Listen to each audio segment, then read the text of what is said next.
नमस्कार दोस्तों, आइए सुनते हैं मुंशी प्रेमचंद्र की कहानी नया विवाह।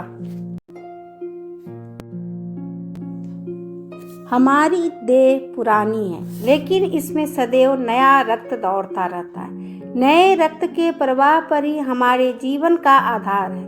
पृथ्वी की इस चिरंतन व्यवस्था में यह नयापन उसके एक एक अणु में, एक एक कण में, तार में बसे हुए स्वरों की भांति गूंजता रहता है। और यह 100 साल की बुढ़िया आज भी नवेली दुल्हन बनी हुई है। जब से लाला डंगामल ने नया विवाह किया है, उनका यौवन नए सिरे से जाग उठा है। जब पहली स्त्री जीवित थी तब वे घर में बहुत कम रहते थे। प्रातः से 10-11 बजे तक तो पूजा पाठ ही करते रहते थे। फिर भोजन करके दुकान चले जाते, वहाँ से 1 बजे रात लौटते और थके मांदे सो जाते। यदि लीला कभी कहती जरा और सवेरे आ जाया करो तो बिगड़ जाते और कहते तुम्हारे लिए क्या दुकान छोड़ दूँ या रोजगार बंद कर दूं। यह वह जमाना नहीं है कि 1 लोटा जल चढ़ाकर लक्ष्मी प्रसन्न कर ली जाए। आज उनकी चौखट पर माथा रगड़ना पड़ता है, तब भी उनका मुंह सीधा नहीं होता। लीला बेचारी चुप हो जाती। अभी 6 महीने की बात है। लीला को ज्वर चढ़ा हुआ था। लाला जी दुकान जाने लगे, तब उसने डरते डरते कहा था, देखो मेरा जी अच्छा नहीं है, जरा सवेरे आ जाना। डंगामल ने पगड़ी उतारकर खूंटी पर लटका दी और बोले, अगर मेरे बैठे रहने से तुम्हारा जी अच्छा हो जाए तो मैं दुकान ना जाऊंगा। लीला हताश होकर बोली, मैं दुकान जाने को तो नहीं मना करती, केवल जरा सवेरे आने को कहती हूँ। तो क्या दुकान पर बैठा मौज किया करता हूँ? लीला इसका क्या जवाब देती? पति का यह स्नेहहीन व्यवहार उसके लिए कोई नई बात न थी। इधर कई साल से उसे इसका कठोर अनुभव हो रहा था कि उसकी इस घर में कद्र नहीं है।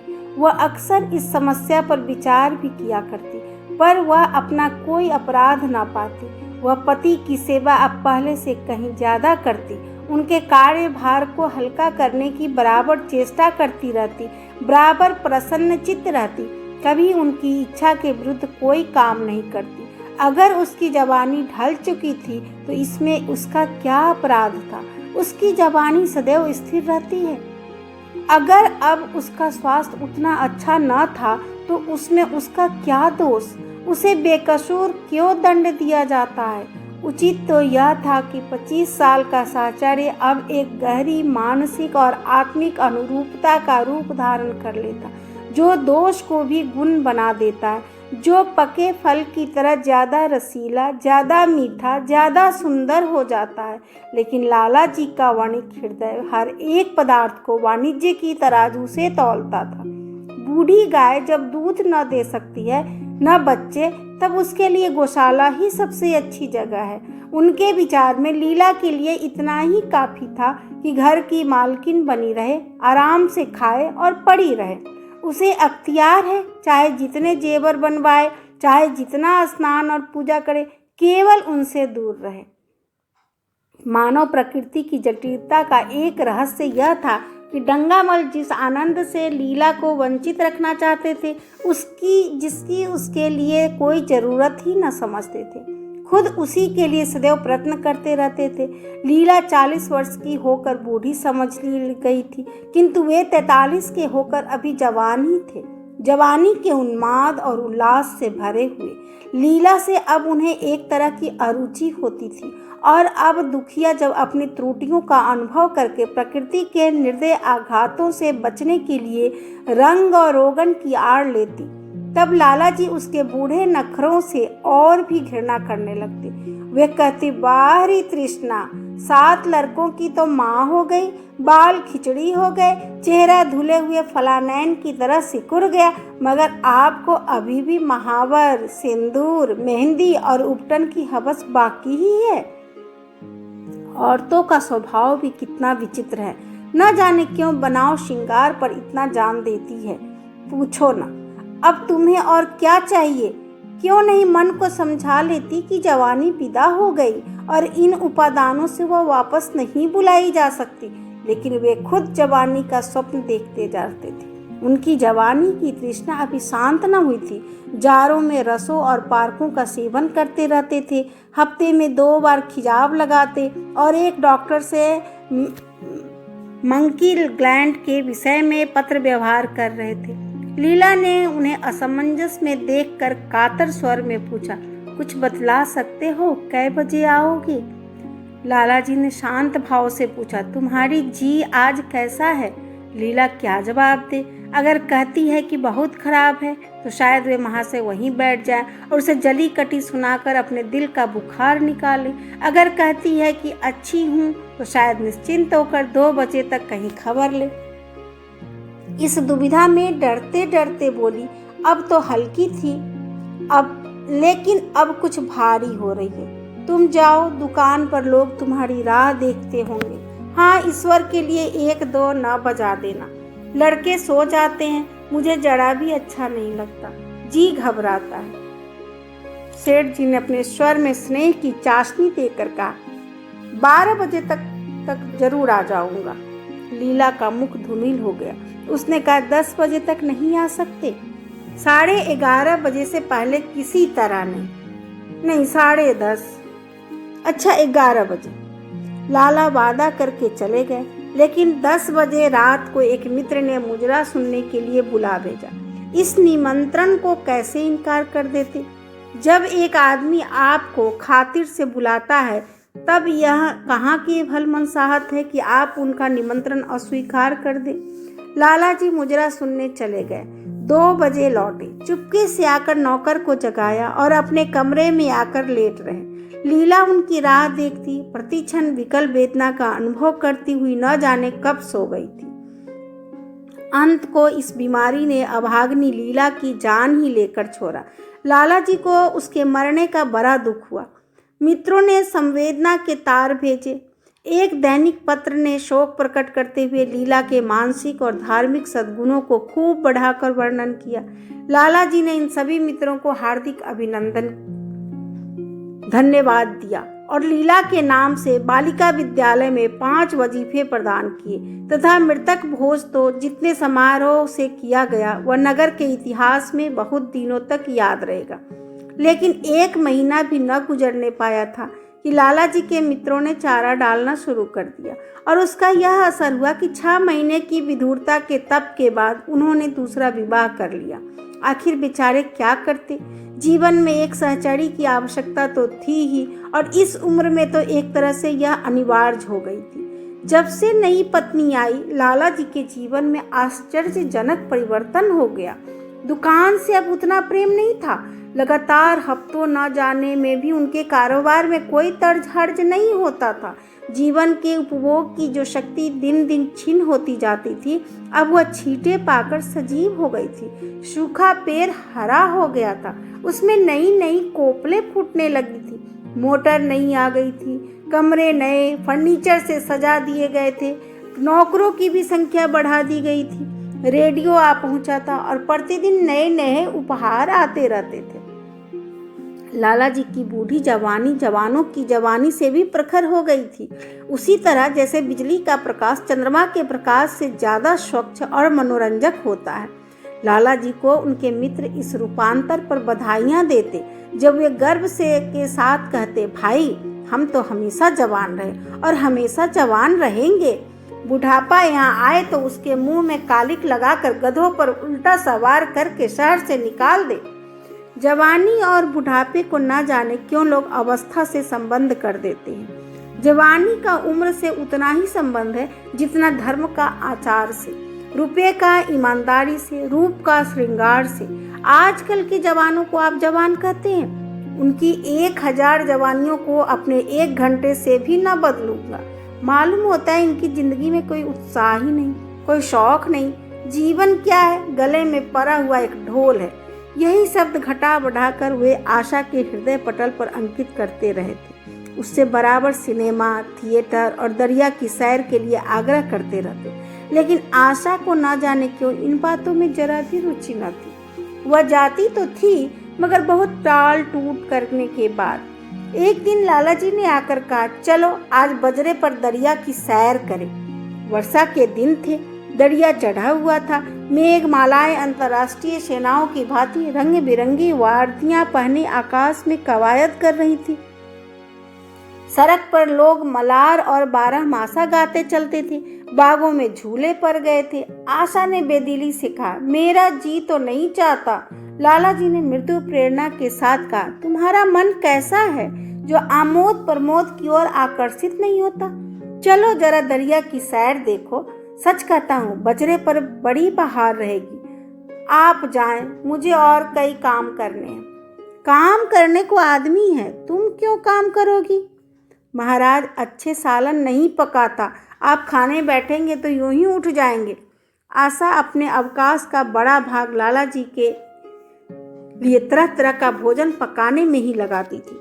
उसने किसी से सुन रखा था कि एक विशेष अवस्था के बाद पुरुष के जीवन का सबसे बड़ा सुख रसना का स्वाद ही रह जाता है। लाला जी की आत्मा खिल उठी। उन्होंने सोचा कि आशा को उनसे कितना प्रेम है कि वह दरिया की सैर को उनकी सेवा के लिए छोड़ रही है। एक लीला थी कि मान न मान चलने को तैयार रहती थी, पीछा छुड़ाना पड़ता था, खामखा सिर पर सवार हो जाती थी और सारा मजा किरकिरा कर देती थी।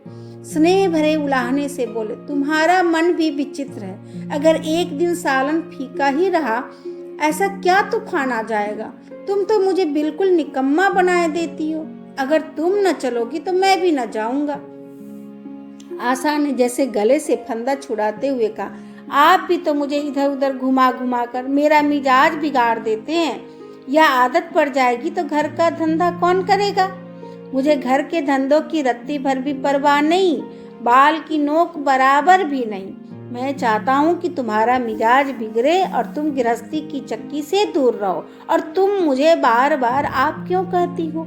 मैं चाहता हूँ कि तुम मुझे तुम कहो, गालियाँ दो, धौल जमाओ। तुम तो मुझे आप कह के जैसे देवता के सिंहासन पर बैठा देती हो। मैं अपने घर के देवता नहीं, चंचल बालक बनना चाहता हूँ। आशा ने मुस्कुराने की चेष्टा करके कहा, भला मैं आपको तुम कहूंगी? तुम बराबर वाले को कहा जाता है कि बड़ों को? मुनीम ने 1 लाख के घाटे की खबर सुनाई होती तो भी शायद लाला जी को इतना दुख न होता जितना आशा के इन कठोर शब्दों से हुआ। उनका सारा उत्साह, सारा उल्लास जैसे ठंडा पड़ गया। सिर पर बांकी रखी हुई फुलदार टोपी, गले में पड़ी हुई जोगिये रंग की चुनी हुई रेशमी चादर, वह तंजेब का बेलदरर कुत्ता जिसमें सोने के बटन लगे हुए थे, यह सारा ठाट कैसे उन्हें हास्यजनक जान पड़ने लगे, जैसे यह सारा नशा किसी मंत्र के उतर गया हो। निराश होकर बोले, तो तुम्हें चलना है या नहीं? मेरा जी नहीं चाहता तो मैं भी ना जाऊं। मैं आपको कब मना करती हूँ? फिर आप कहा। आशा ने जैसे भीतर से जोर लगाकर कहा, तुम, और उसका मुखमंडल लज्जा से आरक्त हो गया। हाँ, इसी तरह तुम कहा करो। तो तुम नहीं चल रही हो? अगर मैं कहूँ तुम्हें चलना पड़ेगा तब चलूंगी। आपकी आज्ञा मानना मेरा धर्म है। लाला जी आज्ञा न दे सके। आज्ञा और धर्म जैसे शब्द उनके कानों में चुभने से लगे। खिसियाए हुए बाहर को चल पड़े। उस वक्त आशा को उन पर दया आ गई।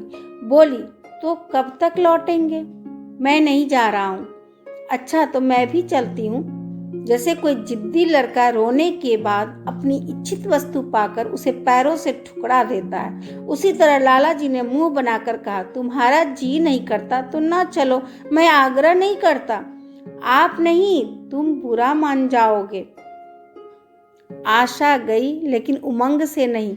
जिस मामूली वेश में थी उसी तरह चल खड़ी हुई। ना कोई सजीली साड़ी, ना जड़ाऊ गहने, ना कोई श्रृंगार, जैसे कोई विधवा हो। जैसे ही बातों पर लाला जी मन में झुंझला उठते थे।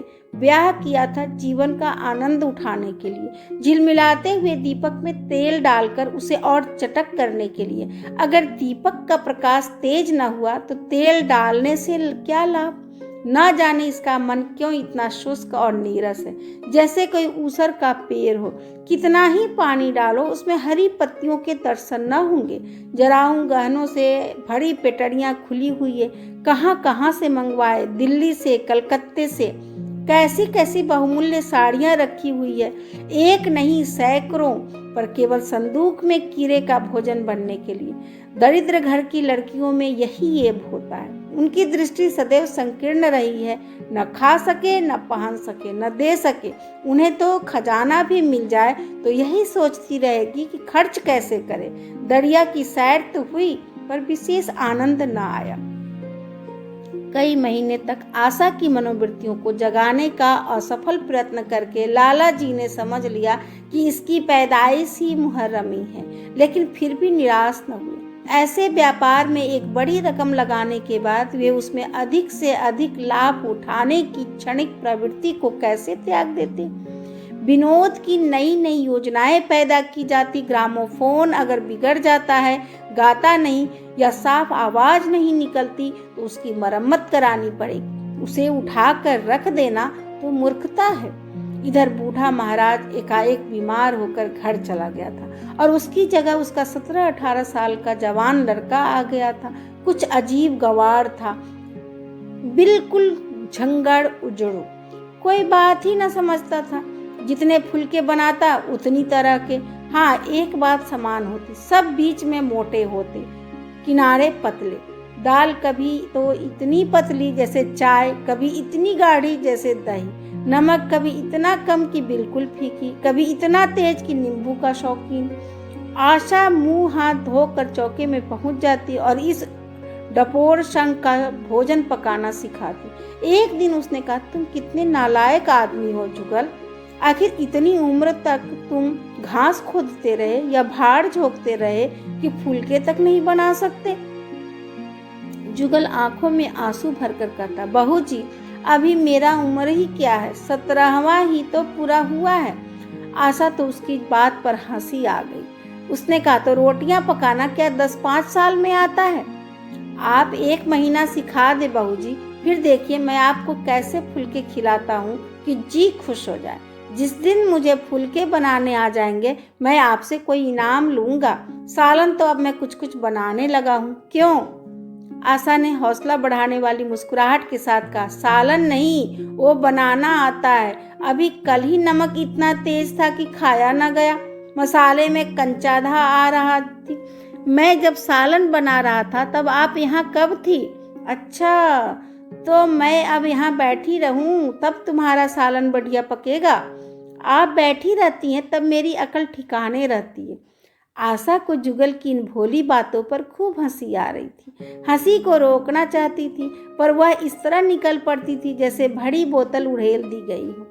और मैं नहीं रहती तब तो आपके कमरे के द्वार पर जा बैठता हूँ, वहाँ बैठकर अपनी तकदीर को रोता हूँ। आशा ने हंसी को रोककर पूछा, क्यों रोते क्यों हो? यह न पूछे बहू जी, आप इन बातों को नहीं समझेंगी। आशा ने उसके मुंह की ओर प्रश्न की आंखों से देखा। उसका आशा कुछ तो समझ गई, पर न समझने का बहाना किया। तुम्हारे दादा आ जाएंगे तब तुम चले जाओगे? और क्या करूँगा बहू जी, यहाँ कोई काम दिलवा दीजिएगा तो परा रहूँगा। मुझे मोटर चलाना सिखवा दीजिए, आपको खूब सैर कराया करूँगी। नहीं नहीं बहू जी, आप हट जाइए, मैं पतीली उतार लूँगा। ऐसी अच्छी साड़ी है आपकी, कहीं कोई दाग पड़ जाए तो क्या हो? आशा पतीली उतार रही थी। जुगल ने उसके हाथ से सरसी ले लेनी चाहिए। दूर रहो, फुहर तो तुम हो ही, कहीं पतीली पांव पर गिरा ली तो महीनों झीकोगे। जुगल के मुख पर उदासी छा गई। आशा ने मुस्कुराकर पूछा, क्यों, मुंह क्यों लटक गया सरकार का? जुगल रुआंसा होकर बोला, आप मुझे डांट देती हैं बहू जी, तब मेरा दिल टूट जाता है। सरकार कितना ही घुड़के, मुझे बिल्कुल ही दुख नहीं होता। आपकी नज़र कड़ी देखकर मेरा खून सर्द हो जाता है। आशा ने दिलासा दिया, मैंने तुम्हें डांटा तो नहीं, केवल यही तो कहा कि कहीं पतीली तुम्हारे पांव पर गिर पड़े तो क्या हो? हाथ ही तो आपका भी है, कहीं आपके ही हाथ से छूट पड़े तो? लाला डंगामल ने रसोई घर के द्वार पर आकर कहा, आशा जरा यहाँ आना, देखो तुम्हारे लिए कितने सुंदर गमले लाया हूँ, तुम्हारे कमरे के सामने रखे जाएंगे। तुम यहाँ धुएं धाकर में क्यों हलकान होती हो? इस लड़के से कह दो कि जल्दी महाराज को बुलाए, नहीं तो मैं कोई दूसरा आदमी रख लूंगा। महाराजों की कमी नहीं है, आखिर कब तक कोई रियायत करे? गधों को जरा भी तमीज नहीं आई। सुनता है जुगल, लिख दे आज अपने बाप को। चूल्हे पर तवा रखा हुआ था। आशा रोटियां बेलने में लगी थी। जुगल तवे के लिए रोटियों का इंतजार कर रहा था। ऐसी हालत में भला आशा कैसे गमले देखने जाती? उसने कहा, जुगल रोटियां टेढ़ी मेढ़ी बेल देगा। लाला जी ने कुछ चिढ़ कर कहा, अगर रोटियां टेढ़ी मेढ़ी बेलेगा तो निकाल दिया जाएगा। आशा अनसुनी करके बोली, 10-5 दिन में सीख जाएगा, निकालने की क्या जरूरत है? तुम आकर बतला दो गमले कहाँ रखे जाएं। कहती तो हूँ रोटियां बेल कर आई जाती हूँ। नहीं, मैं कहता हूँ तुम रोटियां मत बेलो, आप तो खामखा जिद करते हैं। लाला जी ने सन्नाटे में आ गए। आशा ने कहीं इतनी रुखाई से उन्हें जवाब न दिया था, और यह केवल रुखाई न थी, उसमें कटुता भी थी। लज्जित होकर चले गए। उन्हें ऐसा क्रोध आ रहा था कि इन गमलों को तोड़कर फेंक दे और सारे पौधों को चूल्हे में डाल दे। जुगल ने सहमे हुए स्वर में कहा, आप चली जाएं बहू जी, सरकार बिगड़ जाएंगे। बको मत, जल्दी जल्दी फुलके सेको, नहीं तो निकाल दिए जाओगे। और आज मुझसे रुपए लेकर अपने लिए कपड़े बनवा लो। भिखमंगों की सी सूरत बनाए घूमते हो, और बाल क्यों इतने बढ़ा रखे हैं? तुम्हें नाई भी नहीं जुड़ता? जुगल ने दूर की बात सोची। बोले, कपड़े बनवा लूं तो दादा को हिसाब क्या दूंगा? अरे पागल, मैं हिसाब में नहीं देने कहती, मुझसे ले लेना। जुगल का काहिलापन की हंसी हंसा। आप बनवाएंगी तो अच्छे कपड़े लूंगा, खद्दर के मलमल का कुर्ता, खद्दर की धोती, रेशमी चादर, अच्छा सा चप्पल। आशा ने मीठी मुस्कान से कहा, और अगर अपने दाम में बनवाने पड़े तो कपड़े ही क्यों बनवाऊंगा? बड़े चालाक हो तुम। जुगल ने अपनी बुद्धिमत्ता का प्रदर्शन किया। आदमी अपने घर में सूखी रोटियां खाकर सो रहता है, लेकिन दावत में तो अच्छे अच्छे पकवान ही खाता है। यहाँ भी यदि रूखी रोटियां मिले तो यह दावत में जाए ही नहीं। यह सब मैं नहीं जानती। एक गाड़े का कुर्ता बनवा लो और एक टोपी ले लो, हजामत के लिए 2 पैसे ऊपर से ले लो। जुगल ने मान करके कहा, रहने दीजिए, मैं नहीं लेता। अच्छे कपड़े पहनकर निकलूंगा तब तो आपकी याद आवेगी, सड़ियल कपड़े पहनकर तो और जी जलेगा। तुम स्वार्थी हो, मुफ्त के कपड़े लोगे और साथ में बढ़िया भी। जब यहाँ से जाने लगूं तब आप मुझे अपना एक चित्र दीजिएगा। मेरा चित्र लेकर क्या करोगे? अपनी कोठरी में लगाऊंगा और नित्य देखा करूंगा। बस वही साड़ी पहनकर खिंचवाना जो कल पहनी थी, और मोतियों की माला भी हो। मुझे नंगी नंगी सूरत अच्छी नहीं लगती। आपके पास तो बहुत गहने होंगे, आप पहनती क्यों नहीं? तो तुम्हें गहने अच्छे लगते हैं? बहुत। लाला जी ने फिर आकर जलते हुए मन से कहा, अभी तक तुम्हारी रोटियां नहीं पकी जुगल। अगर कल से तूने अपने आप अच्छी रोटियां ना पकाई तो मैं तुझे निकाल दूंगा। आशा ने तुरंत हाथ मुंह धोया और बड़े प्रसन्न मन से लाला जी के साथ गमले देखने चली। इस समय उसकी छवि में प्रफुल्लता की रौनक थी, बातों में भी जैसे शक्कर घुली हुई थी। लाला जी का सारा खिसियानापन मिट गया था। उसने गमलों को मुग्ध आंखों से देखा। उसने कहा, मैं इनमें से कोई गमला न जाने दूंगी, सब मेरे कमरे के सामने रखवाना। सब कितने सुंदर पौधे हैं, वाह! इनके हिंदी नाम भी मुझे बतला देना। लाला जी ने छेड़ा। सब गमले क्या करोगी? 10-5 पसंद कर लो, शेष मैं बाहर रखवा दूंगा। जी नहीं, मैं एक भी न छोड़ूंगी, सब यहीं रखे जाएंगे। बड़ी लालचीन हो तुम। लालचीन ही सही, मैं आपको एक भी न दूंगी। 2-4 तो दे दो, इतनी मेहनत से लाया हूँ। जी नहीं, इनमें से एक भी न मिलेगा। दूसरे दिन आशा से एक भी न मिलेगा। दूसरे दिन आशा ने अपने को आभूषण से खूब सजाया और फिरोजी साड़ी पहनकर निकली। तब लाला जी की आंखों में ज्योति आ गई। समझे अवश्य ही अब उनके प्रेम का जादू कुछ कुछ चल रहा है। नहीं तो उनके बार बार के आग्रह करने पर भी, बार बार याचना करने पर भी उसने कोई आभूषण न पहना था। कभी कभी मोतियों का हार गले में डाल लेती थी, वह भी ऊपरी वन से। आज वह आभूषणों से अलंकृत होकर फूली नहीं समाती, इतराई जाती है, मानो कहती हो, देखो मैं कितनी सुंदर हूँ। पहले जो बंद कली थी वह आज खिल गई थी। लाला जी पर घड़ों नशा चढ़ा हुआ था। वे चाहते थे उनके मित्र और बंधु वर्ग आकर इस सोने की रानी के दर्शनों से अपनी आंखें ठंडी करें, देखें कि वह कितनी सुखी, संतुष्ट और प्रसन्न है। जिन विद्रोहियों ने विवाह के समय तरह तरह की शंकाएं की थी, वे आंखें खोल कर देखें कि डंगामल कितना सुखी है। विश्वास, अनुराग और अनुभव से चमत्कार किया है। उन्होंने प्रस्ताव किया, चलो कहीं घूम आए, बड़ी मजेदार हवा चल रही है। आशा इस वक्त कैसे जा सकती थी? तभी उसे रसोई में जाना था। वहां से कहीं 12-1 बजे फुर्सत मिलेगी, फिर घर के दूसरे धंधों सिर पर सवार हो जाएंगे। सैर सपाटे के पीछे क्या घर चौपट कर दे? सेठ जी ने उसका हाथ पकड़ लिया और कहा, नहीं, आज मैं तुम्हें रसोई में न जाने दूंगा। महाराज के लिए कुछ न होगा तो आज उसकी सामत भी आ जाएगी। आशा के मुख पर से वो प्रफुल्लता जाती रही, मन भी उदास हो गया। एक सोफा पर लेटकर बोली, आज ना जाने क्यों कलेजे में मीठा मीठा दर्द हो रहा है। ऐसा दर्द कभी नहीं होता था। सेठ जी घबरा उठे, यह दर्द कब से हो रहा है?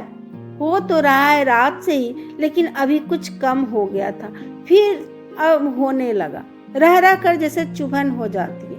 सेठ जी एक बात सोचकर दिल ही दिल में फूल उठे, अब ये गोलियां रंग ला रही हैं। राजवैद्य जी ने कहा भी था कि जरा सोच समझकर इसका सेवन कीजिएगा, क्यों ना हो, खानदानी वैद्य है। उनके बाप बनारस के महाराज के चिकित्सक थे, पुराने और परीक्षित नुस्खे हैं उनके पास। उन्होंने कहा, तो रात से ही यह दर्द हो रहा है? तुमने मुझसे कहा नहीं? नहीं तो वैद्य जी से कोई दवा मंगवाता। नहीं, समझा था आप अच्छा हो जाएगा, मगर अब बढ़ रहा है। कहाँ दर्द हो रहा है? जरा देखो, कुछ सूजन तो नहीं है? सेठ जी ने आशा के आंचल की तरफ हाथ बढ़ाया। आशा ने शर्मा कर सिर झुका लिया। उसने कहा, यह तुम्हारी शरारत मुझे अच्छी नहीं लगती। मैं अपनी जान से मरती हूँ, तुम्हें हंसी सूझती है। जाकर कोई दवा ला दो। सेठ जी अपने पुरुषत्व का यह डिप्लोमा पाकर उससे कहीं ज्यादा प्रसन्न हुए जितना राय बहादुरी पाकर होते। इस विजय का डंका पीटे बिना उन्हें कैसे चैन आ सकता था? जो लोग उनके विवाह के विषय में द्वेष में टिप्पणियां कर रहे थे, उन्हें नीचा दिखाने का कितना अच्छा अवसर हाथ आया है, और इतनी जल्दी। पहले पंडित भोलानाथ के पास गए और भाग्य ठोंक कर बोले, भाई मैं तो बड़ी विपत्ति में फंस गया। कल से उनके कलेजे में दर्द हो रहा है, कुछ बुद्धि काम नहीं करती। कहती है ऐसा दर्द पहले कभी नहीं हुआ था। भोलानाथ ने बहुत कुछ हमदर्दी न दिखाई। सेठ जी यहाँ से उठकर अपने दूसरे मित्र लाला फागमल के पास पहुंचे और उनसे भी लगभग इन्हीं शब्दों में यह शोक संवाद कहा। फागमल बड़ा शोहदा था, मुस्कुरा कर बोला, मुझे तो आपकी शरारत मालूम होती है। सेठ जी की आंखें खिल गईं। उन्होंने कहा, मैं अपना दुख सुना रहा हूँ और तुम्हें दिलग्गी सूझती है? जरा भी आदमियत तुम में नहीं है। मैं दिलग्गी नहीं कर रहा हूँ, इसमें दिलग्गी की क्या बात है? वे हैं कमसीन, कोमलांगी, आप ठहरे पुराने लठैत, दंगल के पहलवान। बस अगर यह बात ना निकले तो मुझे मुड़ा लूं। सेठ की आंखें जगमगा उठी, मन में यौवन की भावना प्रबल हो उठी और उनके साथ ही मुख पर भी यौवन की झलक आ गई। छाती जैसे कुछ फैल गई। चलते समय उनके पग कुछ अधिक मजबूती से जमीन पर पड़ने लगे और सिर की टोपी भी न जाने कैसे बांकी हो गई। आकृति से बांकपन की शान बरसने लगी। जुगल ने आशा को सिर से पांव तक जगमगाते देखकर कहा, बस बहू जी, आप इसी तरह पहने ओढ़े रहा करें। आज मैं आपको चूल्हे के पास न आने दूंगा। आशा ने नयन बाण चलाकर कहा, क्यों? आज यह नया हुक्म क्यों? पहले तो तुमने कभी मना नहीं किया। आज की बात दूसरी है, जरा सुनो। क्या बात है? मैं डरता हूँ आप कहीं नाराज न हो जाएं। नहीं नहीं, कहो, मैं नाराज ना होंगी। आज आप बहुत सुंदर लग रही हैं। लाला डंगामल ने असंख्य बार आशा के रूप और यौवन की प्रशंसा की थी, मगर उनकी प्रशंसा में उसे बनावट की गंध आती थी। वह शब्द उनके मुख से निकलकर कुछ ऐसे लगते थे जैसे कोई पंगु दौड़ने की चेष्टा कर रहा हो। जुगल के इन सीधे शब्दों में एक उन्माद था, नशा था, एक चोट थी। आशा की सारी देह प्रकंपित हो गई। तुम मुझे नजर लगा दोगे जुगल? इस तरह क्यों घूरते हो? जब यहाँ से चला जाऊंगा तब आपकी बहुत याद आएगी। रसोई पकाकर तुम सारे दिन क्या किया करते हो? दिखाई नहीं देते। सरकार रहते हैं इसलिए नहीं आता। फिर अब तो मुझे जवाब मिल रहा है। देखिए भगवान कहाँ ले जाते हैं। आशा की मुख मुद्रा कठोर हो गई। उसने कहा, कौन तुम्हें जवाब देता है? सरकार ही तो कहते हैं तुझे निकाल दूंगा। अपना काम किए जाओ, कोई नहीं निकालेगा। अब तो तुम फूल के भी अच्छे पकाने लगे। सरकार है बड़े गुस्सेवर। 2-4 दिन में उनका मिजाज ठीक किए देती हूँ। आपके साथ चलते हैं तो आपके बाप से लगते हैं। तुम बड़े मुंहफट हो। खबरदार, जबान संभाल कर बात किया करो। किंतु अप्रसन्नता का यह छीना आवरण उनके मनोरहस्य को ना छिपा सका। वह प्रकाश की भांति उसके अंदर से निकल पड़ता था। जुगल ने फिर उसी निर्भीकता से कहा, मेरा मुंह कोई बंद कर दे। यहाँ यूँ सभी यही कहते हैं। मेरा ब्याह कोई 50 साल की बुढ़िया से कर दे तो मैं घर छोड़ कर भाग जाऊं, या तो खुद जहर खा लूं या उसे जहर देकर मार डालूं। फांसी ही तो होगी। आशा उस कृत्रिम क्रोध को कायम न रख सकी। जुगल ने उसकी हृदय वीणा के तारों पर मिजराब की ऐसी चोट मारी थी कि उसके बहुत जब्त करने पर भी मन की व्यथा बाहर निकल आई। उसने कहा, भाग्य भी तो कोई वस्तु है। ऐसा भाग्य जाए भाड़ में। तुम्हारा ब्याह किसी बुढ़िया से करूंगी, देख लेना। तो मैं भी जहर खा लूंगा, देख लीजिएगा। क्यों? बुढ़िया तुम्हें जवान स्त्री से ज्यादा प्यार करेगी, ज्यादा सेवा करेगी, तुम्हें सीधे रास्ते पर रखेगी। यह सब माँ का काम है। बीवी जिस काम के लिए है उसी काम के लिए है। आखिर बीवी किस काम के लिए है? मोटर की आवाज आई। न जाने कैसे आशा के सिर का आंचल खिसक कर कंधों पर आ गया। उसने जल्दी से आंचल खींचकर सिर पर कर लिया और कहती हुई अपने कमरे की ओर लपकी कि लाला भोजन करके चले जाएं, तब आना। अभी आप सुन रहे थे मुंशी प्रेमचंद्र की कहानी नया विवाह। धन्यवाद।